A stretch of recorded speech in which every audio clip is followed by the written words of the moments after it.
Hello again guys, it's your buddy Greg and welcome back to another video. So today what we've got is something rather interesting. We have a Baby Ben Style 8.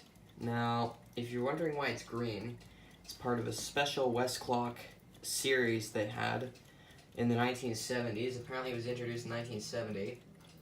And it is the Westclox Fashion Brite series. Now this had a number of different colors. It had brown, green, blue, and orange. And I believe the Baby Bens also came in the same colors. There could be a brown Baby Ben, a green Baby Ben in this case, a blue one, and an orange one. Now, I'm not reading this stuff out, but I'm looking at pictures here. And I'll show you more about the clock in a second, but I just want to show you more about this particular series. This is Jim Lynn's Westclox book. Here's the Bens. There's the brown, the green, the blue, and the orange. And I'm not gonna read that, but you can read that yourself if you want.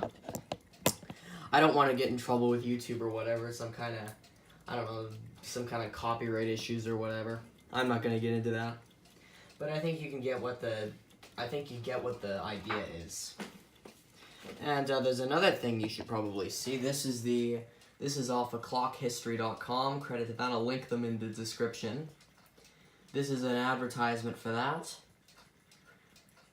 And here are the Bens, and there's the green one. Now, I've actually seen the brown one in a store before. I'm not buying it. Probably too much. Listen, this was a free clock. Even if I knew all this information before, and even if I saw it in like an antique store, I wouldn't have bought it because it's that style 8. It's with that crappy movement. The Baby Bens were given They were given a movement that was riveted together. It wasn't screwed together or whatever. It wasn't screwed together like these ones or the ones before it. No, it just had rivets holding it together, so I wouldn't have bought it. It's not that valuable. But it was just interesting because it was out of that little series they had, and it was from the 70s. And I'm not going to open this clock up. I'm not going to service it. Here's the back. As you can see, the back of the bell has had some wear where the key is. I'm not opening this up. It does run. I mean, there's almost no point in even taking this apart because, I mean, if you add more oil to the movement, it'll just wear down the pivots. Like, the oil will mix and wear down the pivots. I guess you could clean this with alcohol, but would that do a good enough job? I don't think it would. No, it probably wouldn't do a good enough job. Maybe, who knows, you maybe could clean it with isopropyl alcohol. I don't know, I doubt it. But, I mean, it's just not a great clock. This isn't some future investment or something. If you want to get a future investment in Westclox, you need to, like, get the older ones or whatever. Those are the ones that are going to ramp up in value. I don't know about something like this. Yeah, it's as I found it. It does work, as I said. And because it works, I'm not going to oil it or anything, because there's almost no point. Well, there is no point. I don't know, maybe if I was some super serious collector. I mean, I'm a collector, but I don't collect all of the stuff. I only get the older stuff. This is, if you've seen my Baby Ben quality timeline for the Style 8s, this was, I can't remember the whole video entirely, but this is one of the earlier ones. It was around 1980 where they started giving the plastic controls, so this is out of the 70s somewhere. If I wanted to know the date, I'd have to open it up, but I'm not going to do that because it's not worth it. I have other clocks to work on that are older and probably more worthy of it. It's a cool little clock, though. I mean, it looks nice if it had a better movement, though. If it only had a better movement. If it didn't have the stainless steel. Anyway, we have a soft and a loud. We have the switch here, which is just rubber. Yeah, I believe it is rubber. I was going to say plastic, but I don't think it is. What am I even set this to? This is soft. This is what it sounds like when it's soft.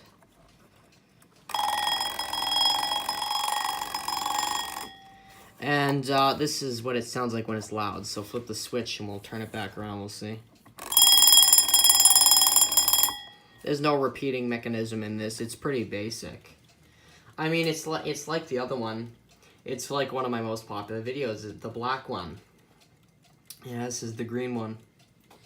Yeah, anyway, I think that's all I had to show you. I'll put the links to clockhistory.com. I'll put the ad links in and everything. I'm not going to link the book, the Westclox book. Just Google the Westclox book by Jim Lins if you want to get that. It's a good book. I definitely recommend it. Definitely kind of, it puts another perspective. I don't know.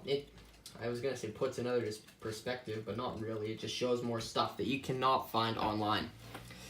If you're into Westclox and if you want to know stuff that's not on the internet, get this book. Anyway, so that's pretty much it. I think that's everything. I showed the ads off. Here's the alarm. Here's the baby Ben. If I get another one of these, well then I'll probably show it. If it's the same color, I'll probably show it anyway. Anyways, oh yeah, the base is kind of black. It's kind of black and green. It's interesting. Anyway, yeah, as I said, out of the 70s somewhere, so, yeah. Whoever owned it didn't take, I don't know, they didn't take amazing care of it, but they took pretty good care of it because it's in pretty nice shape, especially now. Anyways, this was free, as I said. I've been trying to end this video for the last, I don't know, 2 minutes or so. Anyways, for the 80th time. I believe that's everything, viewers, and you know why I've done this? It's just standard procedure, viewers, just standard procedure. Well, what's this? Made by Westclox, Canada. Okay, so this is a Canadian one, as are all the clocks in the collection. I only have one American one, and I have a pocket band that's from the US, but that's besides the point. Anyway, guys, standard procedure, viewers, just standard procedure.